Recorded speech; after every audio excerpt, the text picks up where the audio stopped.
That you can hear our show weekday mornings from 10 to 11 on WHOW's many platforms. On the Big 1520 across central Illinois, 92.3 FM in DeWitt County, and now on 106.5 FM in Logan County, and on the WHOW app. AgriTalk on WHOW.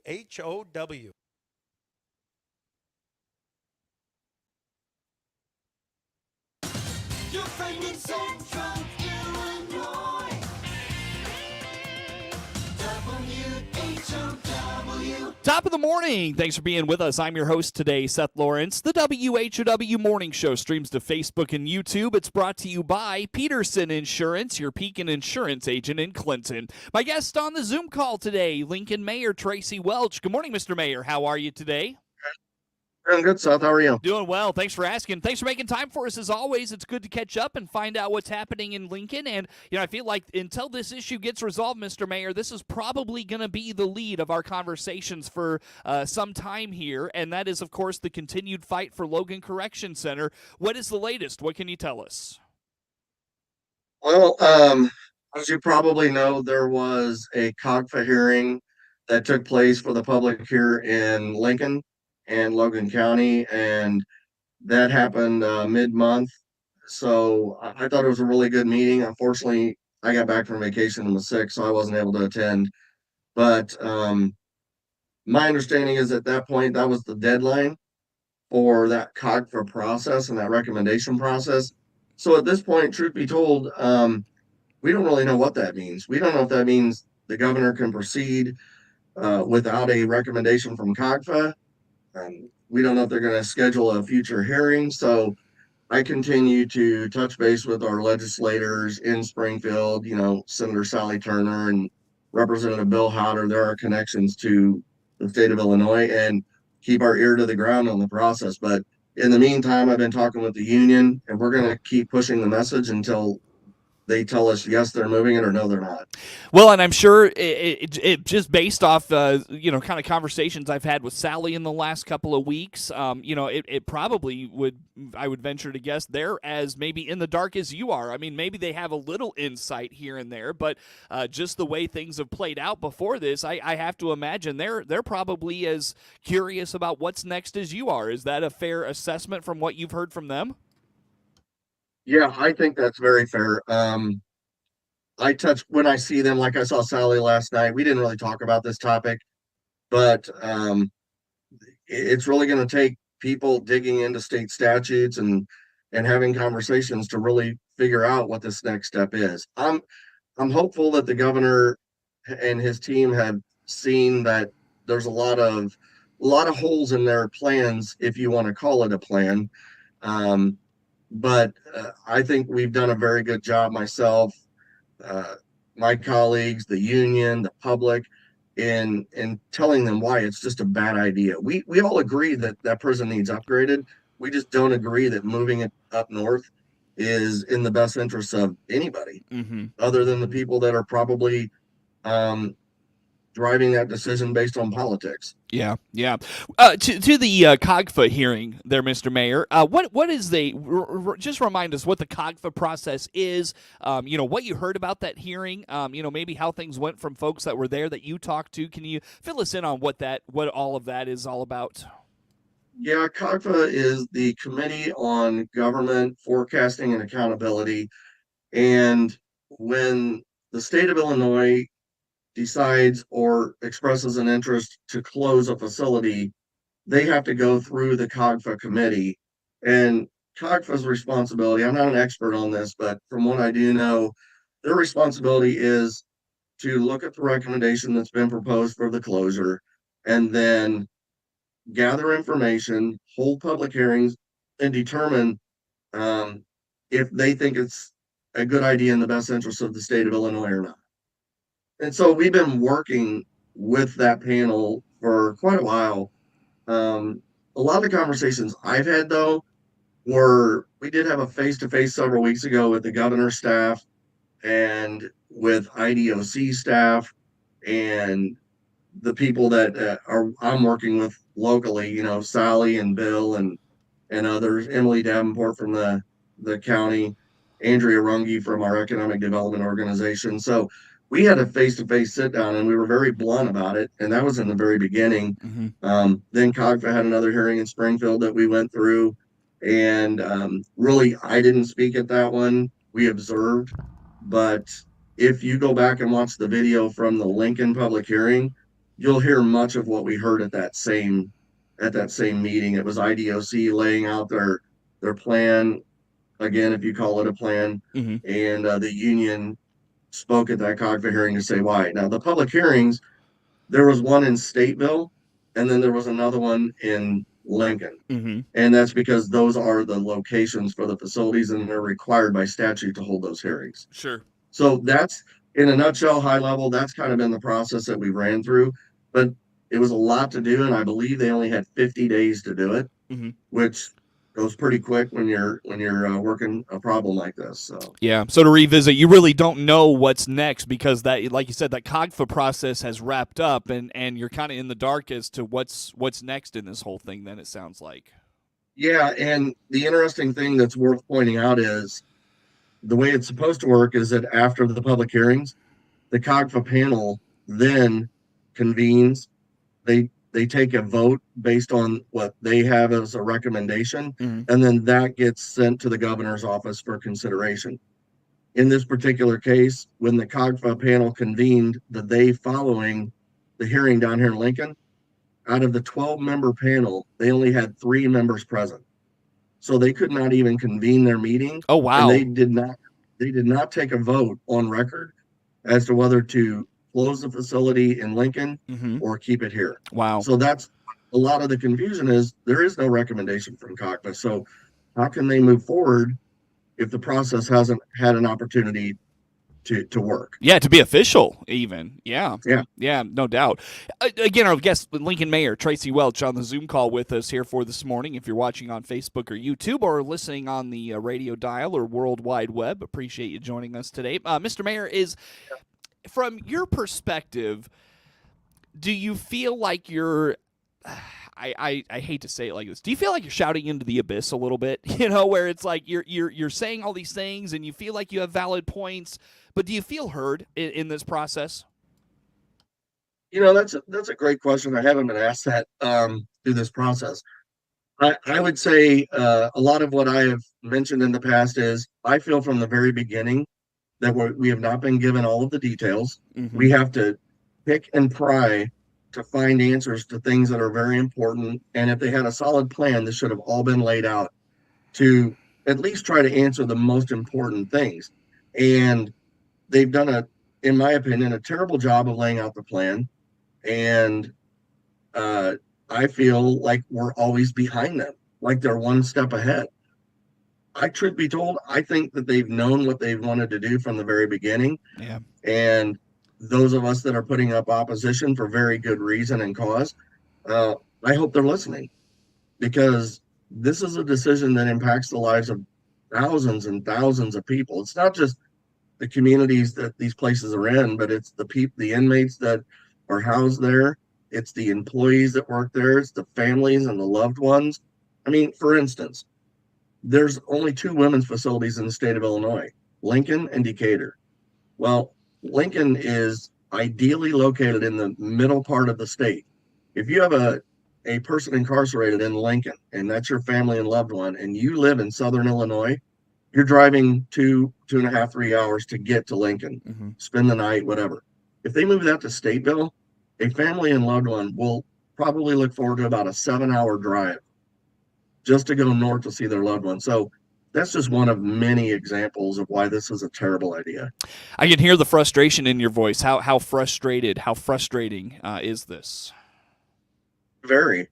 I feel that they haven't been open and I feel that they've been honest when asked questions, but I don't think that they've been transparent with us in the way that we would hope and the way we operate here. And it is very frustrating. We're trying to do what's in the best interest of our community and the state of Illinois and a lot of individuals. And it's really hard to navigate the waters when you've got blinders on. Yeah. So yeah. hopefully hopefully the COGFA panel has some influence still. I think they understand, based on what they've said, that it probably makes sense to keep that here in Logan. Um, but until it's a recommendation, it's official and voted on, I don't think any of us will be satisfied. Sure. Well, Mr. Mayor, with not knowing kind of what's next, then, what do you tell people in Lincoln? You know, whether they, you know, just to reassure them what they can do at this point in time. What are you telling folks? What advice do you have for them? Yeah, I mean, at this point, really what it boils down to is talk to your elected officials. I know that all elected officials down here in Lincoln, Logan County, we're all on the same page. I don't think there's anybody that has a different opinion, but write the governor's office. The governor's office is the one that makes this decision. Keep in mind that funding for this project, which was about $900 billion or million, I'm sorry, $900 million was earmarked already for this project when the budget passed. So that's another question we've got is the budget's already been passed. The funding is already sitting there. Can they just press go and start? And we're just going to keep monitoring the situation. Like, for instance, when we first started this conversation with them, they were already talking about starting to move people out of Stateville and start some demolition at Stateville as early as November of this year. Mm-hmm. So they already more or less anticipated that the COGFA hearing would support their plan. So we just write the governor's office. If you're opposed to this, please write the governor's office. Yeah. Well, I remember when this came down, Mr. Mayor, it was a Friday morning. You know, you and I were just about to jump on this interview, and they put this out there. So, you know, it would, you know, this is just kind of my own thoughts on this, but it wouldn't surprise me if we got a decision late in the day today, or we got a decision on a, you know, at some point, let's say a Friday or a weekend or a holiday or something like that, like right up against a time where people's attention is elsewhere, and you know, they're probably not really tuned in to state news, and so that's just when a decision like this could come down. That's just kind of seems how this administration has operated as it relates to big decisions like this. I mean, I go back to COVID, and so much of what happened during COVID was that way. Stuff came down so late, whether it's in the week or up against a holiday. Like I said, those types of things. Yeah, it's I feel we've had to be very reactionary for the reasons you just stated. And I also believe, you know, it's an old political trick. Topics tend to fizzle out after a couple news cycles, and new topics will come along. And I think that's why they drop these things on a Friday, hoping that people go into the weekend and other things happen, and then they lose sight of it. But I'm here to tell you, people here are not going to lose sight of it. I'm in close contact with the unions, and until we have an answer, they're not going to stop, and we're not going to stop fighting for this. As a matter of fact, I got invited to they're trying to organize a union as an public awareness softball tournament here in Lincoln, and it's going to be union members from Lincoln, Logan, Stateville. Local officials are encouraged and have an opportunity to participate, but that's happening June 26th from 5 to 9 p.m. out at the Park District. Okay. So if you've been out there, they're taking up like the ball diamonds out there, and that's a public awareness event to say, hey, we're still here. We are unified, and we're going to fight this. Well, hopefully nothing has come about before then that you can put that together and make it successful. Very good. Mr. Mayor, I completely have lost track of time. I'm well past a break. I got to take it here if that's okay with you. Yep, go for it. We'll do that. Again, Lincoln Mayor Tracy Welch on the phone with us this morning on the WHOW Morning Show.